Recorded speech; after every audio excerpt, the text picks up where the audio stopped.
Chers compatriotes, Messieurs et Dames les représentants des partenaires techniques et financiers, Mesdames et Messieurs, distingués invités en vos titres et qualités respectifs, soyez les bienvenus dans cette salle du ministère de la Santé. C'est avec une fierté profonde et un sentiment solennel de responsabilité que je prends la parole devant vous aujourd'hui. Ce moment n'est pas ordinaire, mais il appartient à l'histoire de notre pays.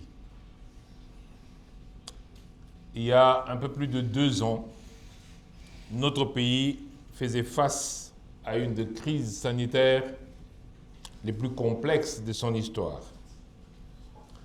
Ce virus insidieux, méconnu de beaucoup,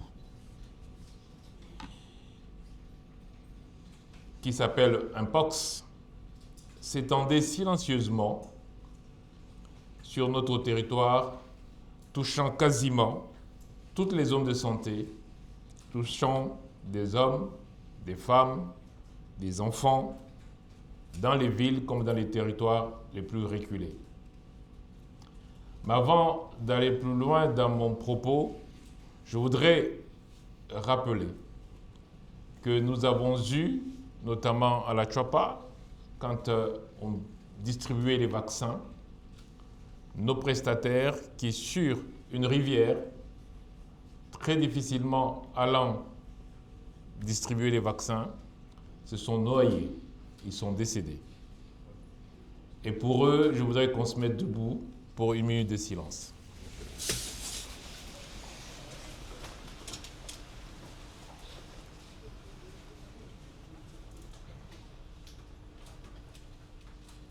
Merci.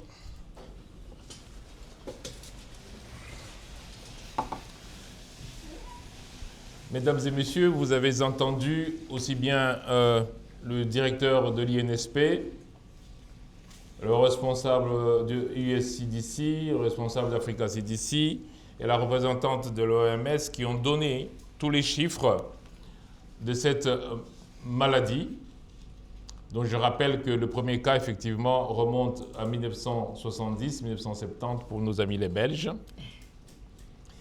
et qui évolue dans notre pays sous forme endémique, et qui est devenu un point d'intérêt quand la maladie est apparue dans les pays occidentaux. Et en 2022, on a vu effectivement que là, il y a eu une alerte, une déclaration de cette épidémie au niveau mondial. Ce n'était pas encore la RDC. Pour une fois, ce n'était pas nous les premiers. Mais cette prise de conscience au niveau international a eu un effet bénéfique, celui du développement très rapide des vaccins. Malheureusement, en 2024, à l'occasion d'une modification du virus et d'une transmission sexuelle qui n'était pas le cas avant, nous avons assisté à cette flambée d'épidémie dans notre pays, et notamment dans les provinces de l'Est où l'épidémie n'était pas connue, et ceci aggravé par l'agression injuste que notre pays subissait de la part du Rwanda, en déplaçant des populations, en fragilisant les communautés et surtout en détruisant les structures de prise en charge sanitaire.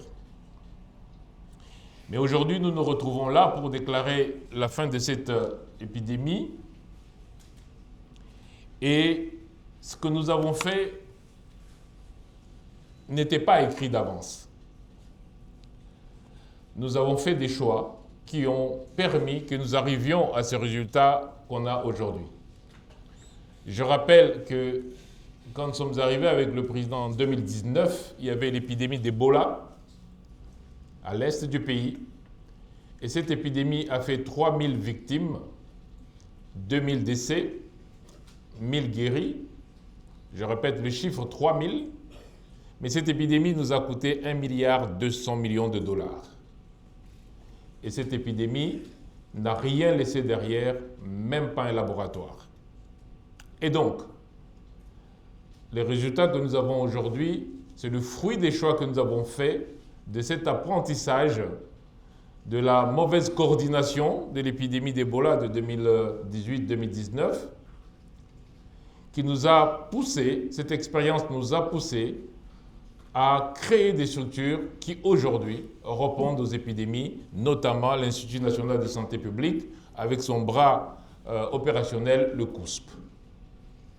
Je me rappelle que quand nous écrivions le plan stratégique de la couverture santé universelle et qu'on disait qu'il faut créer l'Institut national de santé publique, il y avait des personnes qui nous disaient « ben non, le ministère de la Santé fonctionne très bien, il ne faut pas y toucher ».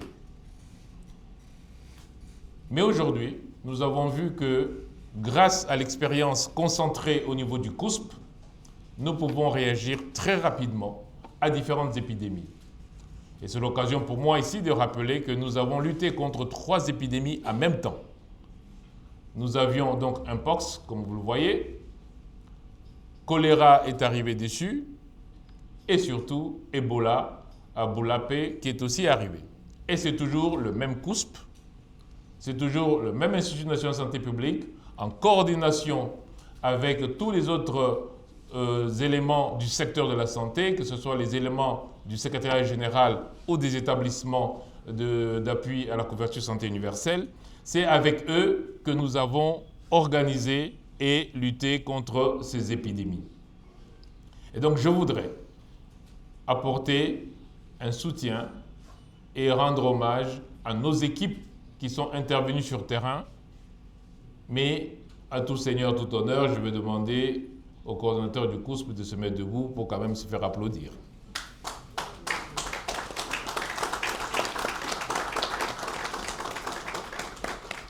Bien sûr, il y a tous les incidents managers, mais tout ce monde sous le leadership du directeur général de l'Institut national de santé publique, qui est à ma droite, Dr Mwamba.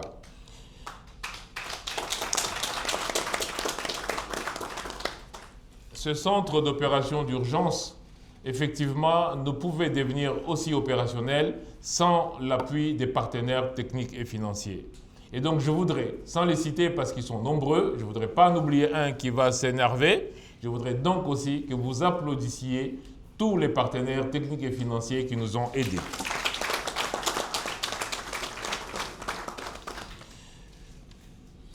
Mesdames et messieurs, la victoire contre cette épidémie, nous n'avons pas éradiqué encore le virus, mais nous avons fini l'épidémie. Car comme il a été rappelé, nous avons atteint 2400 cas par semaine en début 2025. Et aujourd'hui, nous sommes à 170 cas, ce qui montre le chemin que nous avons parcouru. Nous avons atteint ces objectifs parce que nous avions une coordination unique, un plan unique, un budget unique et une réponse unique. On se retrouvait dans cette salle tous les lundis pour faire le point. L'incident manager qui est là nous faisait le rapport tous les lundis et ensemble, gouvernement plus partenaires techniques, nous décidions de la suite des événements. C'est ainsi que nous avons contenu les budgets.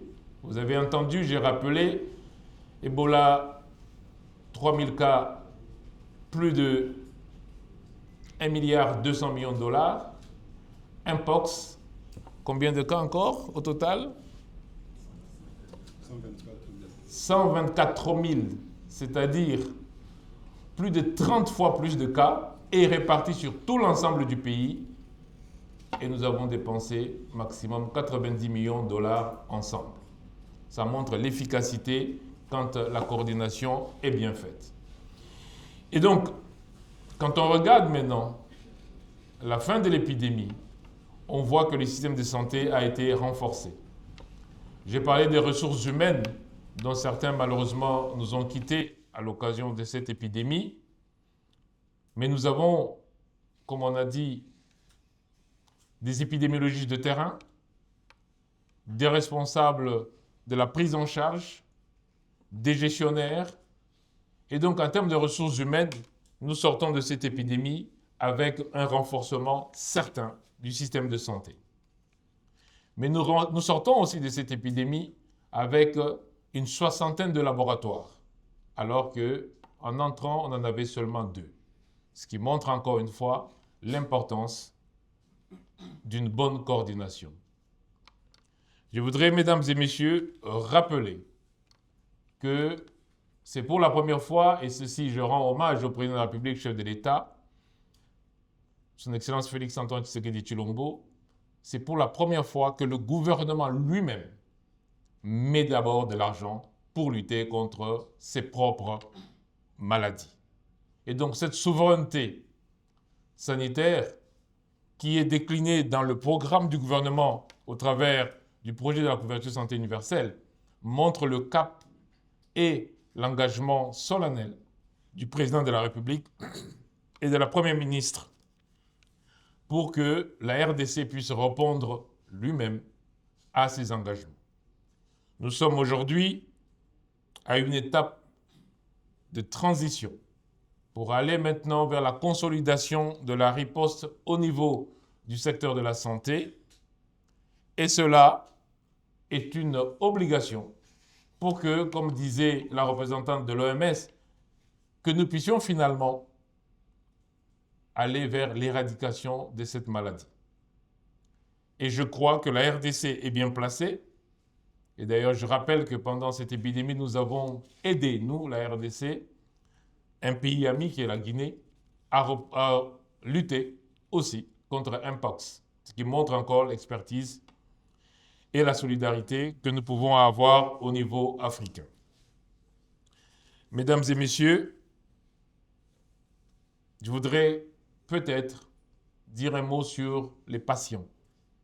Ces personnes que nous avons vues, je ne sais pas, pour ceux qui ont été voir les malades, ces personnes qui ont été vraiment impactées par ce virus. D'abord, de manière, on va dire, conventionnelle, avec les anciennes lésions qu'on avait sur toute la peau, mais surtout avec la nouvelle transmission, de manière très localisée, mais des lésions tellement profondes et mutilantes, que nous sommes heureux de constater que nous avons aujourd'hui réussi à avoir un taux de létalité de 1,39 sur toute la durée de l'épidémie, mais grâce aussi à ces patients qui ont été résilients, qui ont accepté de rester dans les centres d'isolement, qui ont accepté parfois d'être indexés, mais qui ont surtout accepté d'être pris en charge. Et donc à eux aussi, je rends hommage.